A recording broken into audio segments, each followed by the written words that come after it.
ಸುವರ್ಣ logo down. ಈಗ ಬಂದಿರ್ತಕ್ಕಂಥ ಪ್ರಾಥಮಿಕ ವರದಿ ಪ್ರಕಾರ ಏನೆಲ್ಲ ನಡೀತಿದೆ ಸರ್ ಒಳಗಡೆ? ನಾವು nothing is investigation is going on. ಏನಿದೆ ಕಲೆಕ್ಟಿಂಗ್ ಎವಿಡೆನ್ಸಸ್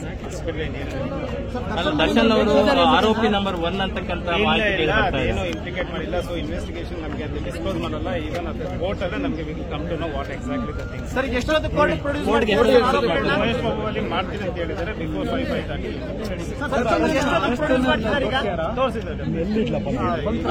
ಹೌದು ಸರ್ ಎಷ್ಟೊತ್ತು ಪ್ರೊಡ್ಯೂಸ್ ಮಾಡ್ತಿದ್ದಾರೆ? 5:30 ಟೈಮ್ ಇದೆ.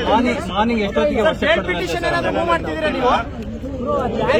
ಬೇರ್ ಪಿಟಿಷನ್ಸ್ ಮ್ಯಾಚ್ ಕೋರ್ಟ್ ಅಲ್ಲಿ ಇರೋದ್ರಿಂದ it will not applicable. Then definitely we will divide before the appropriate court in the sessions. Sir ಒಬ್ರು ವಿಚಾರಣೆ ಅಂತಾರೆ, ನೀವು ಅರೆಸ್ಟ್ ಅಂತೀರಾ, ಏನ್ ನಡೀತಾ ಇದೆ ಇಲ್ಲಿ ಅಂತ? ಏನಿಲ್ಲ, 302 the offence in this 302 as well as 201 destruction of evidence ಹಾಕಿದ್ದಾರೆ. Apart from that maybe 120. Darshan ಅವರೇ A1 ಅನ್ನುವಂಥದ್ದಿದೆ ಸರ್.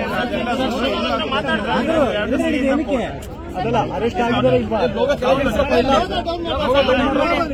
ಸರ್ ಕೋರ್ಟ್ ಬಂದ್ಮೇಲೆ what records they were submitting to the court, then only will come to know what exactly they were filing. Sir ಈಗ ನೀವು ದರ್ಶನ್ ಅವ್ರ ಹತ್ರ ಮಾತಾಡಿದ್ರೆ ಏನಂದ್ರು? ಇಲ್ಲ ಬಿಡಲ್ಲ. ಸೊ ನೀವು ನಿಮ್ಮ ಕ್ಲೈಂಟ್ ನ ಮಾತಾಡಿಲ್ಲ ಒಟ್ಟಲ್ಲಿ? ಇಲ್ಲ. Thank you.